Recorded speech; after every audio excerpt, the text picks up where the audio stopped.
secundarios son volumen corpuscular, hemoglobina corpuscular, concentración de hemoglobina corpuscular, y el otro se llama ancho de distribución eritrocitaria. Ya como en 20 minutos ya.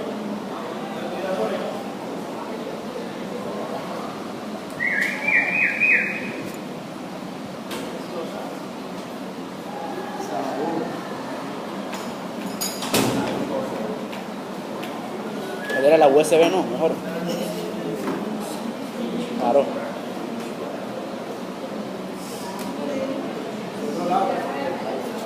Del otro lado. Eso no puede ver.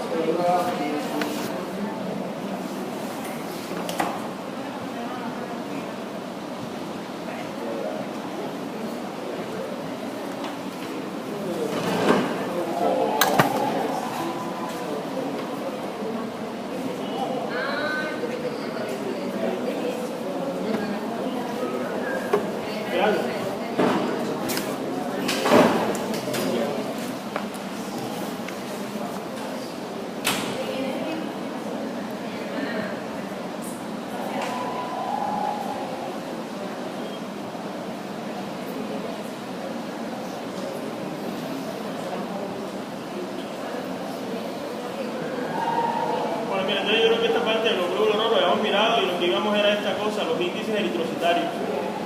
La hemoglobina, yo creo que la vez pasada la miramos. De pronto miren los tipos de hemoglobina del embrión, la hemoglobina fetal. Miren que ella tiene cadenas alfa y gamma, mientras que las del adulto eran básicamente alfa y beta, la A1 y la A2, A y delta. De pronto va a compararla, aquí la tiene. La A1 tiene 2 alfa y 2 beta, y la A2 tiene 2 alfa y 2 delta, mientras que la fetal tiene gamma. Estas tienen mucho al oxígeno y por eso no es adecuada. Estos son los valores de hemoglobina. Miren que normalmente es mayor en los varones, hasta de 14 a 16, las mujeres de unos 12 a 14, es más baja en las embarazadas, parece que ellas hacen una anemia fisiológica, y en los recién nacidos es un poco más alta, 19 gramos, eso es fisiológico. Miren que después de 12 era lo que les decía que era anemia, y cuando era más elevada de 16 hablábamos de policitemia. Lo de los índices eritrocitarios, miren los tipos de hemoglobina aquí, por eso no lo vamos a mirar aquí. Lo otro viene siendo en este caso, los índices eritrocitarios secundarios. Entonces, dentro de los índices eritrocitarios, ya primero era el número de eritrocitos, hemoglobina. El tercero primario es el hematocrito. ¿Qué es el hematocrito? El hematocrito es la relación que hay entre la cantidad de eritrocitos, básicamente el volumen que ocupan con relación a la sangre total. Básicamente la fórmula a través de la cual se obtiene el hematocrito es la siguiente: eritrocito por volumen corpuscular medio dividido sobre 10. Es importante de pronto tener en cuenta algunas situaciones clínicas que nos pueden dar un valor de un hematocrito anormal. ¿Cuáles serían esas situaciones clínicas? La hemoconcentración. ¿Cuándo hay hemoconcentración? Hay hemoconcentración en un paciente deshidratado o en un paciente que haya tenido una pérdida de sangre muy grande. En un paciente que ha tenido una pérdida de sangre muy grande, en un paciente deshidratado, hay algo que se llama de hemoconcentración. La hemoconcentración produce una falsa elevación de la hemoglobina, y eso es algo que es inadecuado. Y lo contrario sería la hemodilución. La hemodilución me puede dar una falsa anemia. ¿Qué significa una falsa anemia? Que es importante saber incluso de dónde se toma la muestra de sangre. Si yo estoy hospitalizado y me están colocando líquidos parenterales y el líquido parenteral está del lado derecho, en ese caso el bacteriólogo debe tomar la muestra del lado izquierdo, porque si la toma del lado derecho, el que él saca la sangre, esa sangre va a estar hemodiluida, y el estar hemodiluida va a dar una hemoglobina más baja de lo que realmente está. Eso es lo que aparece allí como un falso positivo. El hematocrito normalmente que nosotros leemos se obtiene en sangre venosa. En sangre venosa es un poco menor que en sangre arterial. En sangre arterial o capilar va a dar más alto, pero obviamente eso no es lo que normalmente se toma. ¿Cuáles son los valores de hematocrito? Dice que los valores de hematocrito son de 45 más o menos 5. ¿Qué significa eso? Que para aprendernos en el varón va de 40 a 50. El hematocrito se expresa en porcentajes. Entonces un varón irá de 40 a 50% y en una mujer irá de más o menos 38 a 47%.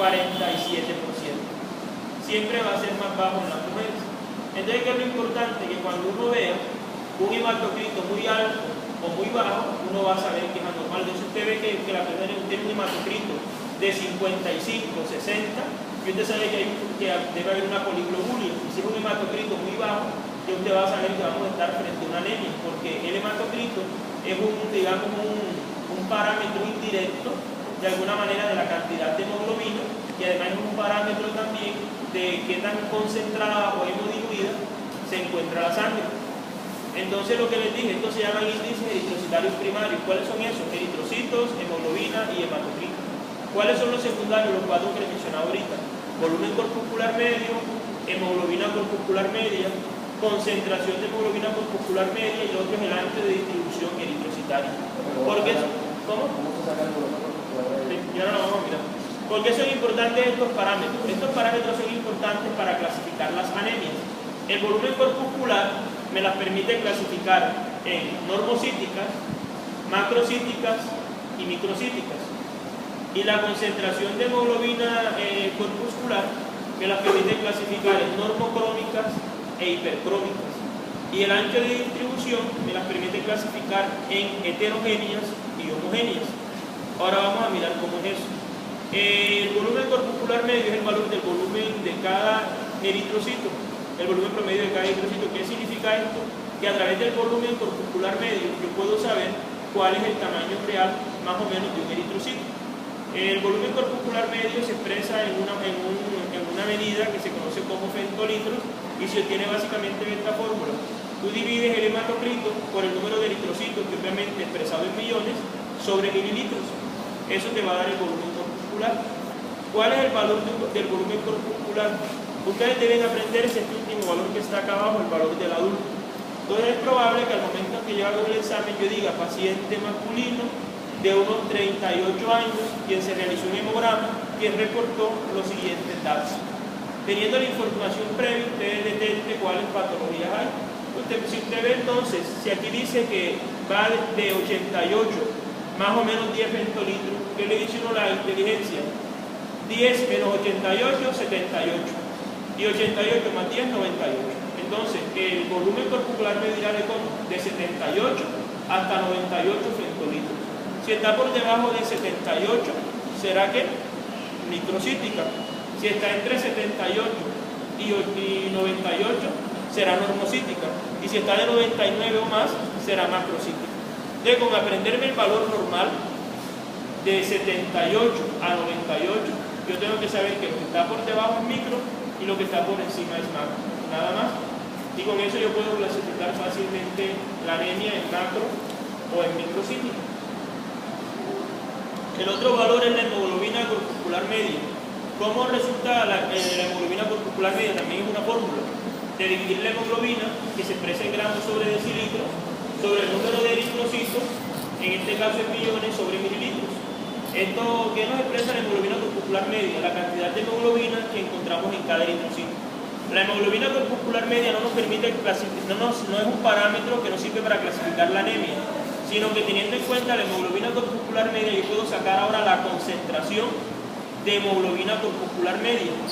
La hemoglobina corpuscular media se expresa en este valor que se llama picogramos, pero la que nos interesa más bien es esta, concentración de hemoglobina corpuscular media. La concentración de hemoglobina corpuscular media es la hemoglobina expresada en gramos sobre decilitros multiplicada por 100 y dividida sobre el hematocrito. La hemoglobina corpuscular media nos va a expresar la concentración promedia de hemoglobina que hay en el eritrocito, mientras el volumen corpuscular me permitía expresar el tamaño, la concentración, la tinción, es decir, que tan teñido se encuentra el eritrocito. La hemoglobina es como la tinción, lo que le va a dar el color al eritrocito. Es algo parecido como cuando la persona es negra, la persona es blanca o la persona es trigueña, sería la cantidad de melanina que no tiene en la piel. La persona es bien morena, tendrá mucha melanina; si la persona es blanca, tendrá poca melanina; y la persona que es trigueña tendrá melanina más o menos intermedia en sus células, en sus melanocitos. Igual ocurre aquí. Entonces, teniendo en cuenta la concentración, la hemoglobina se podría clasificar o la anemia, perdón, en hipocrómica, normocrómica. Este concepto de hipercromía no existe. Es decir, no hay anemias hipercrómicas. porque si es hipercrómica no hay anemia. Entonces solo serán hipocrómicas y serán normocrómicas. ¿Cuáles son los valores de esta concentración de hemoglobina corpuscular?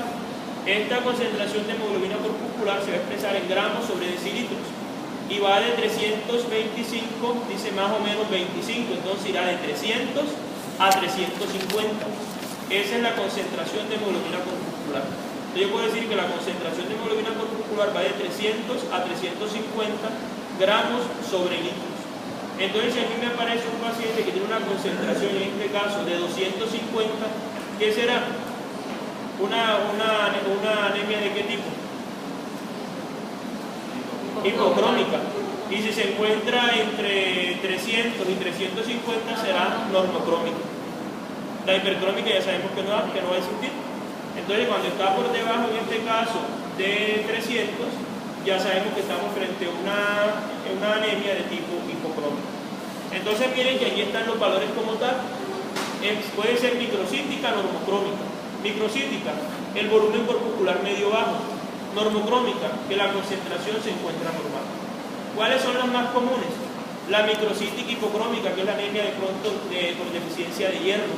La de arriba, que es microcítica normocrómica, es una anemia carencial, de pronto un paciente mal alimentado.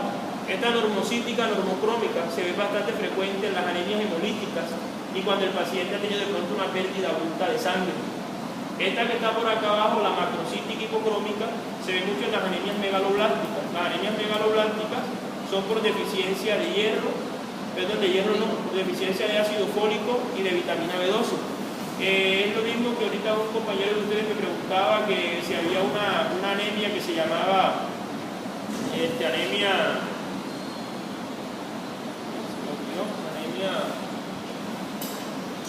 cuando me acuerdo ahorita les digo.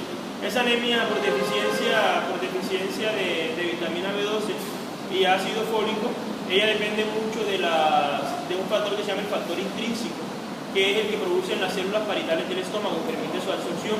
Entonces pacientes de pronto que tengan síndrome de intestino corto, atrofia de vellosidades intestinales o pacientes que le hayan hecho un sling gástrico van a presentar este tipo de anemia por deficiencia de ácido fólico o vitamina B12. El otro valor o el otro parámetro es el ancho de distribución eritrocitaria. El ancho de distribución eritrocitaria me permite clasificar las anemias en homogéneas y heterogéneas. Básicamente el valor de referencia va de 11.5 a 15% más o menos. Es decir, que cuando se encuentre este valor por encima o por debajo, será por encima o por debajo será heterogéneo, y cuando se encuentre entre 11.5 y 15 será homogéneo.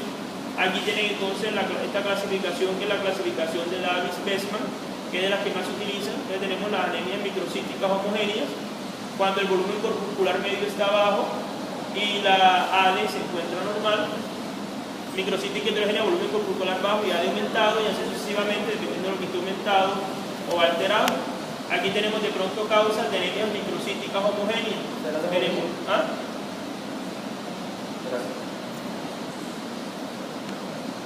tenemos aquí, por ejemplo, las talasemias, las anemias secundarias de enfermedades crónicas.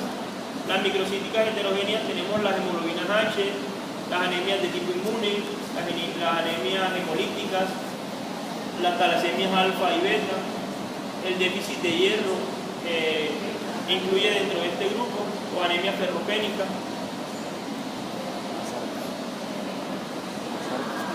Ahí tenemos la normocítica homogénea. En esta ambos parámetros se encuentran normales en pacientes con leucemia, con hemorragia, transfundidos, posterior a la quimioterapia, las anemias hemolíticas, pacientes con cirrosis hepática. Tenemos normocíticas heterogéneas. Aquí se incluyen las anemias por deficiencia de hierro, vitamina B12 y ácido fólico, las metaplasias, la anemia de células falciformes, los rasgos falciformes, las anemias sideroblásticas. Tenemos las macrocíticas homogéneas. Aquí están por aplasias medulares, por hepatopatías, por cirrosis. Yo ahorita les comentaba a sus compañeros de que el hemograma no es una carta mágica que nos permite orientarnos. Cuando uno tiene una sospecha diagnóstica, el hemograma te sirve para que tú corrobores ese proceso. Tienes un paciente que se encuentra con un proceso infeccioso y el paciente, tú ves que de hace ya unos 6 meses atrás, ese paciente te dice, mira doctor, yo hace 6 meses me siento cansado, me siento débil, es decir, astenia, dinamia desde hace varios meses. Tu paciente presenta palidez mucocutánea. Aparentemente en este momento el paciente tiene un proceso infeccioso. Tú examinas a tu paciente y tiene adenopatías, es decir, tiene los ganglios linfáticos aumentados de tamaño. Le realizas un hemograma y vas a resultar que tu paciente tiene una leucocitosis de más o menos unos 50.000. Hay bastante plastos. Tiene una anemia normocítica, normocrómica. Tu paciente pues, tiene las plaquetas ligeramente bajas. Aparentemente viene pálido, viene con esa debilidad. Tú puedes pedir por la edad de tu paciente, tú puedes pensar en un proceso crónico, en un síndrome mielodisplásico, en un cáncer, una leucemia, en un linfoma, no en algo agudo. Que en este momento de pronto el paciente presenta una sobreinfección por algún patógeno y eso hizo que se desencadenara el cuadro. Entonces, ¿qué requiere? Que lleve un hemograma Luis, se me dieron los leucocitos muy altos, vi que están anormales, ¿cuál sería el paso a seguir? Bueno, vamos a mandarle una biopsia de médula ósea y en ese caso que el hematólogo mire para ver cuál es el valor de células, si hay de pronto bastante, en este caso blastos, para poder hacer un diagnóstico de una leucemia como tal.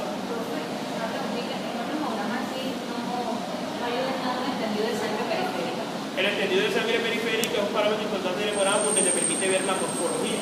Eso que pregunta su compañera se respondería con esto que está acá, en el entendido de sangre periférica. El entendido de sangre periférica sencillamente es esto: colocar una gota de sangre, un cortoobjeto, extenderlo. Entonces viene el bacteriólogo y empieza a analizar la morfología de las células. Entonces puede detectar de pronto qué es una lisocitosis, cuando hay variaciones en el tamaño eritrocital, es decir, cuando el ADE está alterado. Como entendido de sangre periférica nos permite de pronto corroborar si la anemia está macrocítica o microcítica. Este ADE nos lo va a permitir. La poiquilocitosis, variaciones en la forma del eritrocito. La cromacía, variaciones en el color, es decir, si hay hipocromía o hay normocromía. La policromatofilia, si hay variaciones en la tensión, y la reticulocitosis, que de pronto los reticulocitos, que saben que son células inmaduras en las anemias hemolíticas sobre todo. Entonces, mire, anisocitosis, cuando hay células de tamaño diferente, mire, hay bastante grandes y hay bastante pequeñitas. O pueden ser macrocitos, todos los eritrocitos están grandes, esto lo hace un entendido de sangre periférica. O de pronto son muy pequeños, microcíticas. O de pronto usted le ve forma normal, sería la poiquilocitosis. Cuando hay decoloraciones diferentes, unos muy claros, otros muy teñidos. La presencia de reticulocitos, estos que ve aquí de pronto con esta coloración azulosa son los reticulocitos porque tienen ARN todavía. Acuérdense que los eritrocitos ya no tienen. Esta es la policromatofilia, cuando hay diferentes coloraciones. Esto nos permite diferenciar las anemias, las que serían en este caso hipocrómicas o normocrómicas. Tempranocitos son células anormales. Miren, este es el tempranocito que se ve en los pacientes con hemoglobina S, mírenlo aquí, que es la famosa célula en forma de hoz. Por eso es que ellas se pegan una sobre la otra formando las pilas de moneda. Pero esto no nos lo reporta el hemograma, esto nos lo reporta el entendido de sangre periférica, que sería un examen adicional para mirar la forma, la tensión de lo que serían las células como tal. Incluso hay eritrocitos que se llaman eritrocitos que tienen forma ovalada, miren lo que no son discos bicóncavos. Hay otros que se llaman queratinocitos o encuernos, mire aquí cómo se ven. Entonces, diferentes patologías de la sangre ellos se podían encontrar.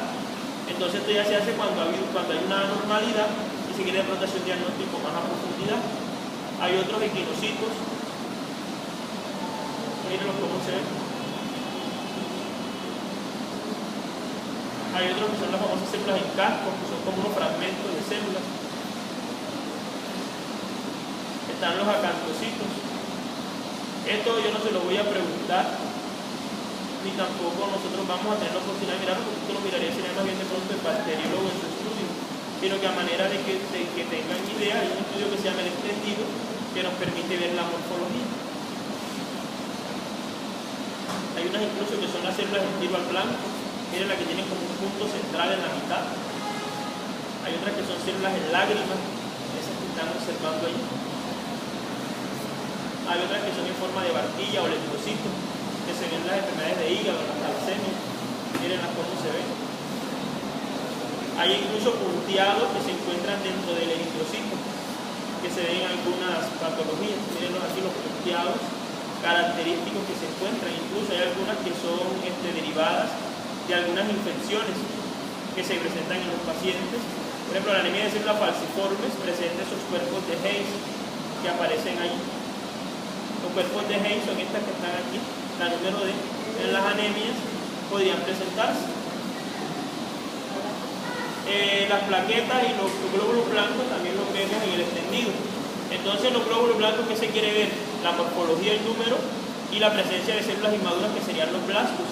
Entonces, cuando usted está de pronto pensando en una leucemia, usted lo miraría de esa manera, los analizaría. Eso en cuanto al extendido. La otra que viene ahora sería la serie blanca. La serie blanca es lo que nos queremos mirar, es el número de leucocitos totales. Los leucocitos totales van de 5.000 a 10.000 por milímetro cúbico de sangre. Obviamente el aumento se llamará leucocitosis y la disminución se llamará leucopenia. ¿Cuáles son las causas de leucocitosis? Miren, hay causas fisiológicas como el ejercicio, los extremos de la vida, en el caso prácticamente los recién nacidos, infecciones agudas, tanto virales como bacterianas, pueden producirlo, procesos inflamatorios como una quemadura, como un traumatismo, una cirugía, pueden generarlo, enfermedades malignas como cánceres, leucemias, linfomas, metástasis óseas, incluso patologías como una hemorragia profunda, intoxicaciones por metales pesados, el mismo estrés, aunque pareciera algo raro, una persona que esté en un estrés emocional constante puede desarrollar algo que se llama reacción leucemoide, en el cual los leucocitos se elevan mucho, simula como si fuera una leucemia, pero el paciente realmente no tiene esa patología, es una defensa del organismo. La leucopenia es el extremo contrario. Miren que incluso hay infecciones que no cursan con leucocitosis. Una de las más comunes es la salmonella típica, que es la famosa que produce fiebre tifoidea. Algunas enfermedades virales exantemáticas, la viruela, la rubiola, el sarampión, también cursan con leucopenia.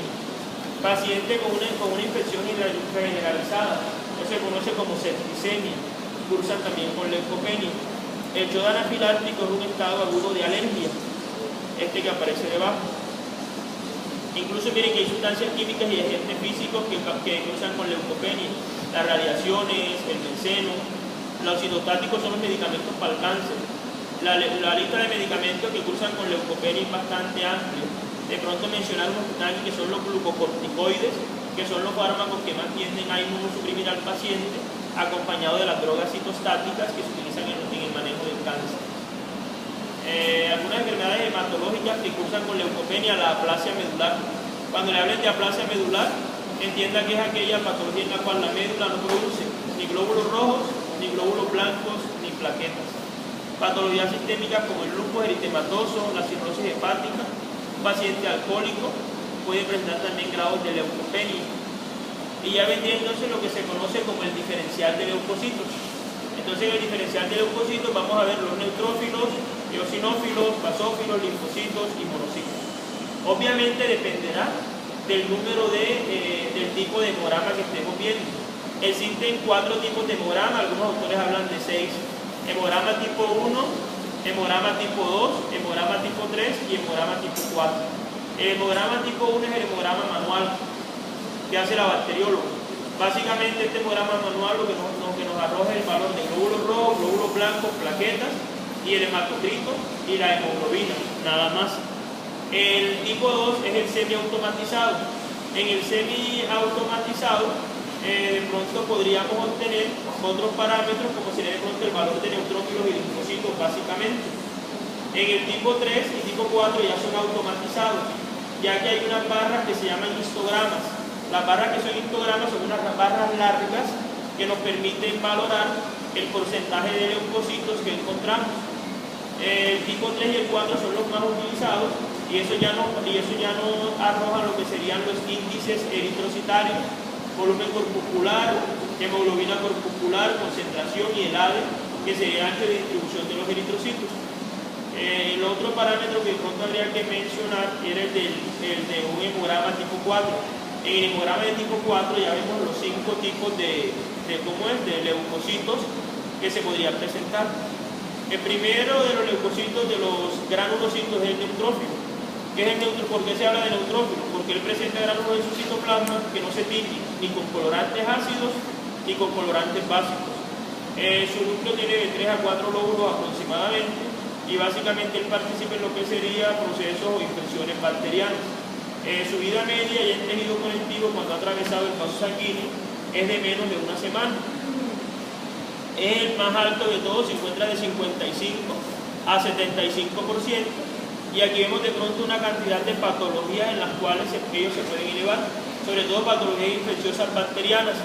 Podemos ver entonces una endocarditis bacteriana, una meningitis bacteriana, una neumonía, de pronto infecciones de la piel como la erisipela, también podría ser quistes dentígenos, abscesos, entre otras. Hay otras patologías no bacterianas que pueden aumentar los neutrófilos como los síndromes mieloproliferativos, leucemias, linfomas y algunas enfermedades del colágeno. Miren que incluso procesos hísticos son que dañan el tejido. Ahí se incluyen las quemaduras y se habla de pancreatitis porque la pancreatitis en su fase final cursa con necrosis. En los pacientes, después que se les extirpa el vaso, ellos tienden a tener un aumento súbito de algunas de estas células momentáneamente. Miren que hay una gran cantidad de fármacos que me podría alterar el hemograma aumentando el número de neutrófilos. ¿Cuáles podríamos mencionar de pronto? Mencionar aquí la atropina. La atropina se utiliza para el bloqueo neuromuscular. Utilizan los anestesiólogos. Tenemos el litio, que es una droga que lo utilizan los psiquiatras en los pacientes que presentan trastornos bipolares.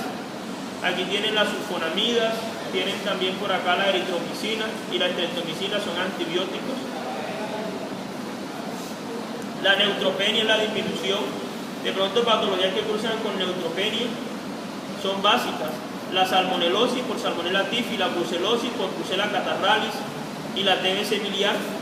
La TBC miliar es una tuberculosis diseminada. Esas cursan con neutropenia.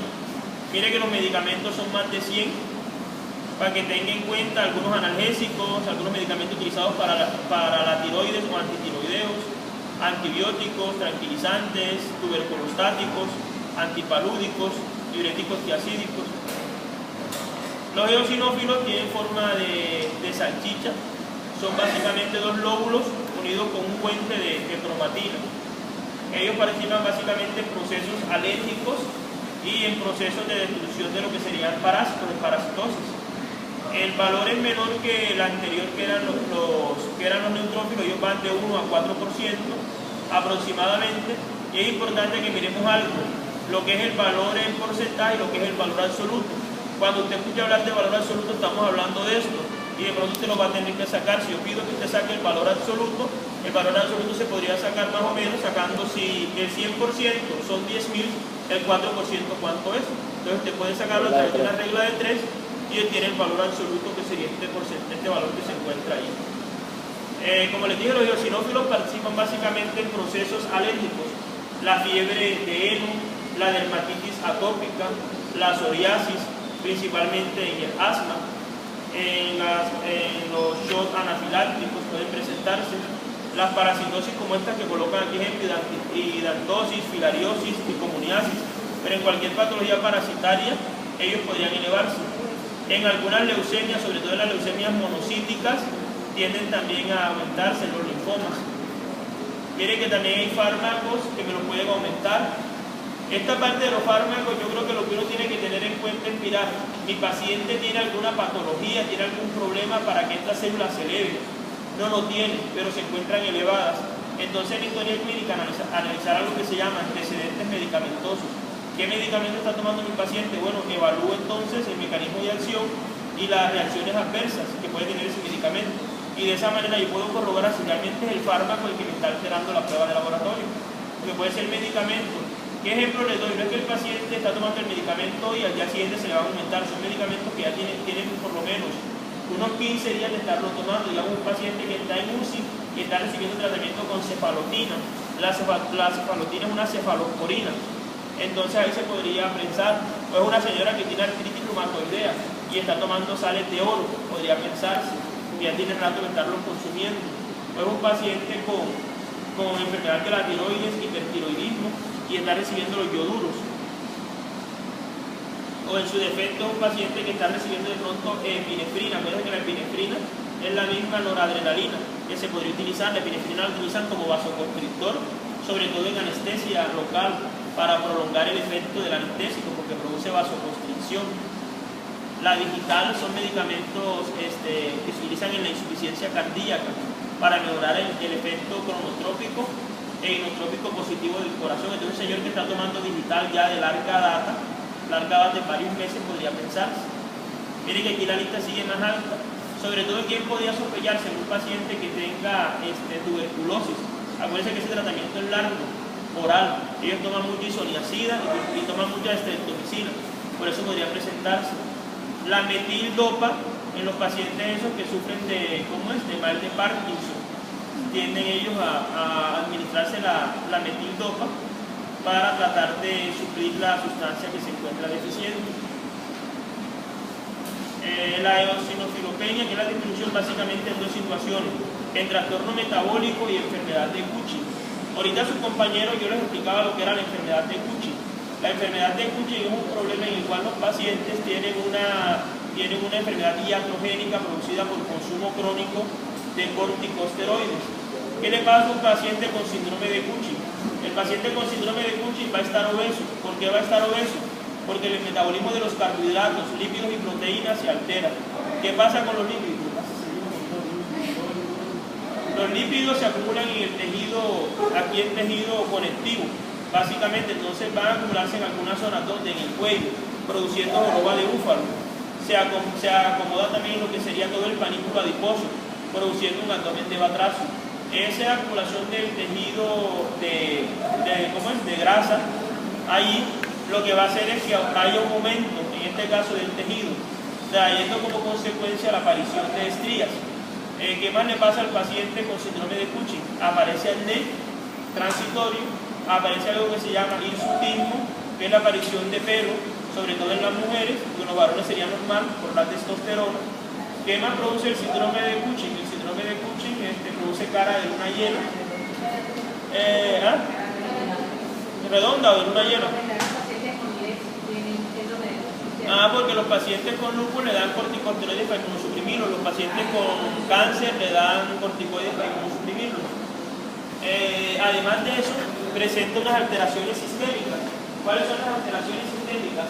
Derivan básicamente del mecanismo de acción de ellos. Ellos inhiben la fosfolipasa 2.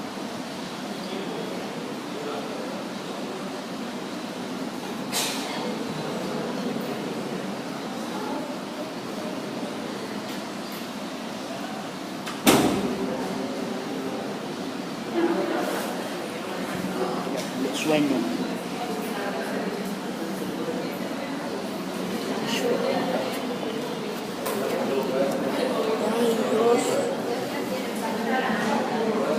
Entonces, ellos inhiben la fosfolipasa 2 y por ende inhiben dos vías, la vía de la ciclooxigenasa y la vía de la lipoxigenasa.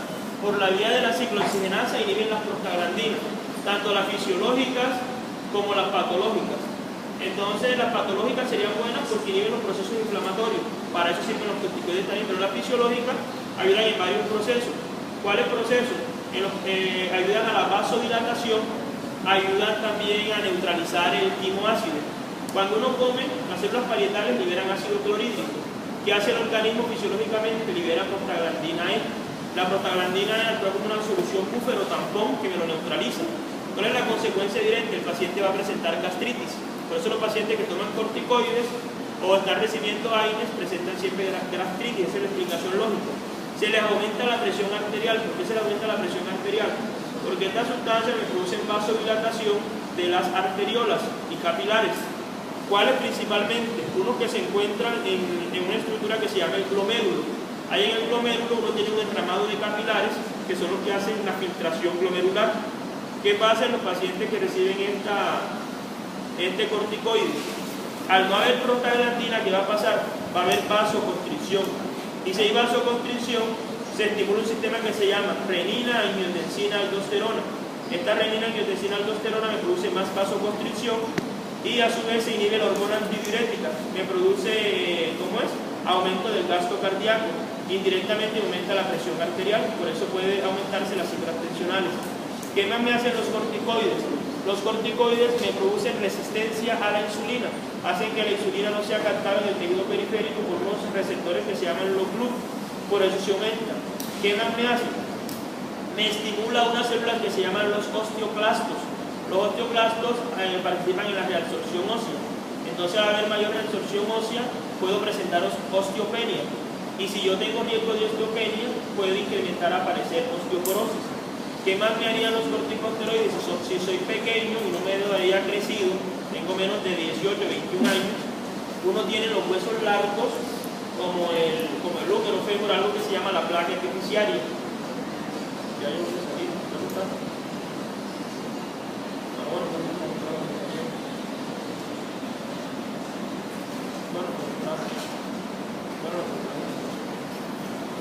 Entonces la placa epifisiaria es la que permite que el hueso crezca.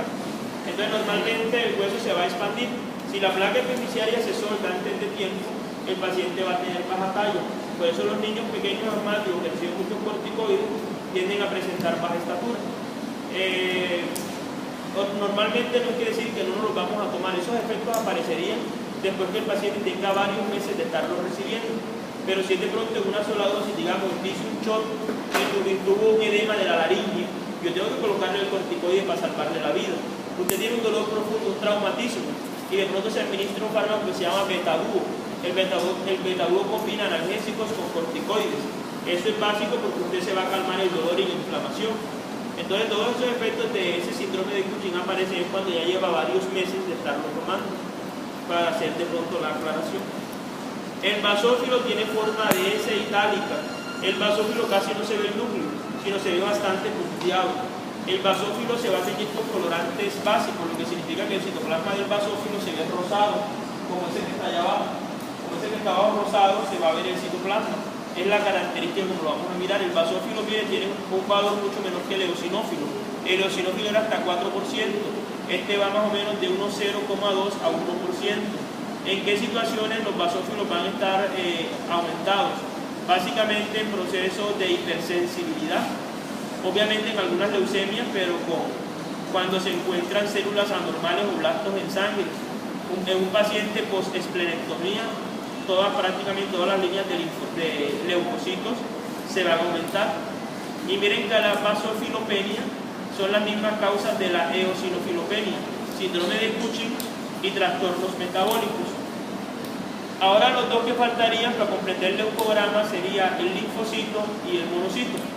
El linfocito, acuérdense que ellos se producen en la médula ósea, linfocito T y linfocito B. El linfocito T maduraría en el timo, el linfocito B madura en la misma médula.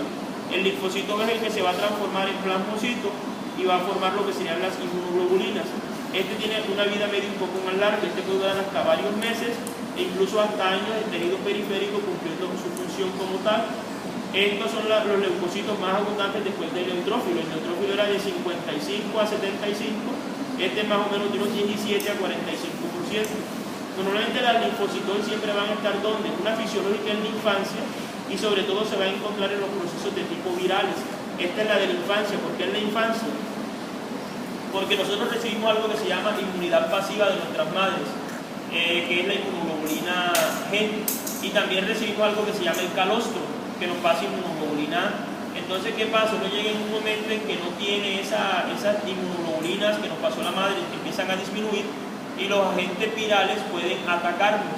Los agentes virales básicamente son todas las enfermedades exantemáticas, varicela, sarampión, rubiola, que pueden afectar al niño en este momento. Se menciona la leucemia linfoide porque es el tipo de cáncer más frecuente en los niños y sobre todo la de tipo aguda.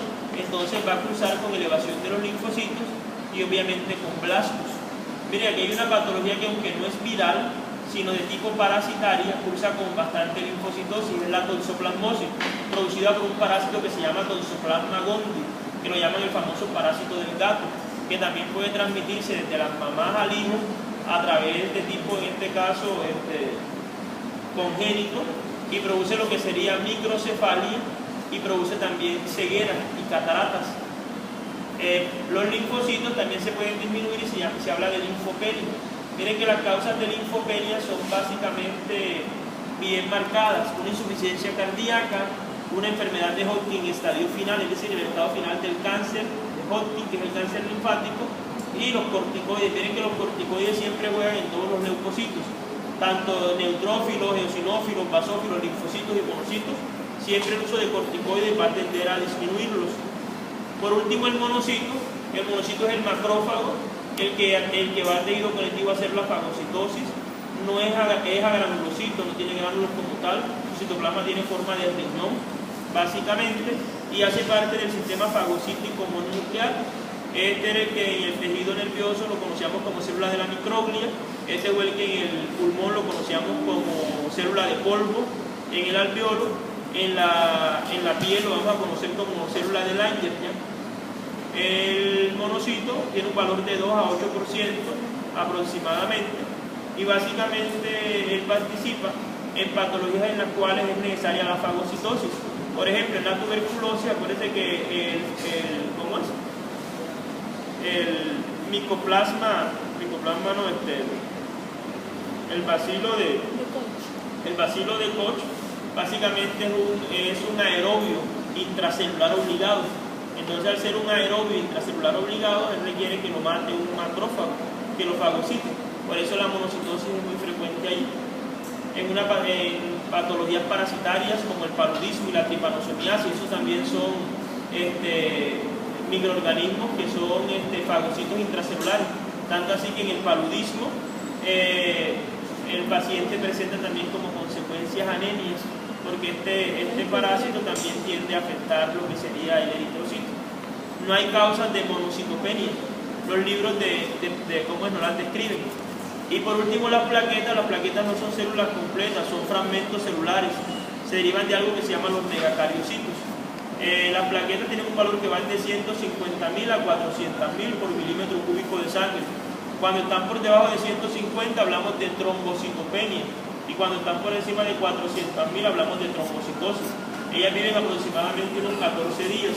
Las plaquetas, ¿en qué proceso van a participar?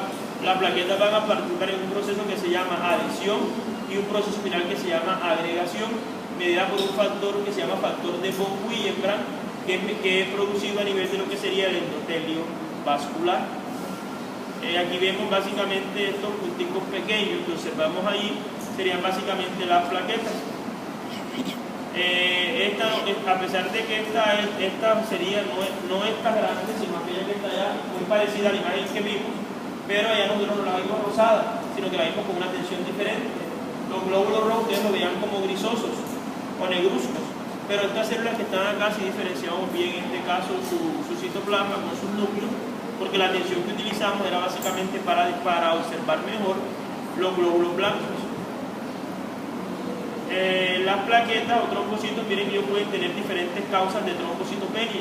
Hay unas que pueden ser por defectos en la producción, otras por aumento en su destrucción, y pueden ser tanto congénitas como pueden ser adquiridas. Entonces habrán diferentes causas de trombocitopenia. Dentro de ellas, ¿cuál? De pronto las más frecuentes mencionar será la anemia de Fanconi. Cuando escucha anemia de Fanconi, no se vayan a dar, eso es una aplasia medular congénita. El paciente nace con una deficiencia en la producción de las 3 líneas celulares. Hay otras producidas por drogas citostáticas, que son las que se utilizan para el cáncer en los pacientes alcohólicos. En las mujeres que reciben reemplazos estrogénicos, son las mujeres posmenopáusicas. En los estados preleucémicos, siempre el paciente con leucemia va a tener los leucocitos altos, las plaquetas bajas y los glóbulos rojos bajos, es decir, siempre cursa con anemia en la gran mayoría de los casos. Otras como la eritroblastosina, en los pacientes con dengue también tiende a presentarse bastante, trombocitopenia. Por eso, sobre todo en el dengue hemorrágico, que es cuando se da la infección secundaria. en otra que se llama púrpura trombocitopénica idiopática, donde hay una destrucción de las plaquetas y no hay una causa como tal. Incluso medicamentos como las heparinas, la digoxina. Las heparinas son fármacos anticoagulantes que utilizan por vía subcutánea, se presentan bastante. Miren que la lista es larga, incluso medicamentos comunes como un AINES. Quien en su casa no tiene una aspirina, un ibuprofeno, un naproxeno, un ciclofenal, todos esos medicamentos en pacientes susceptibles pueden producir disminución de las plaquetas. Todas las penicilinas, incluso medicamentos antiácidos como la ranitidina, pueden producir disminución del número de plaquetas.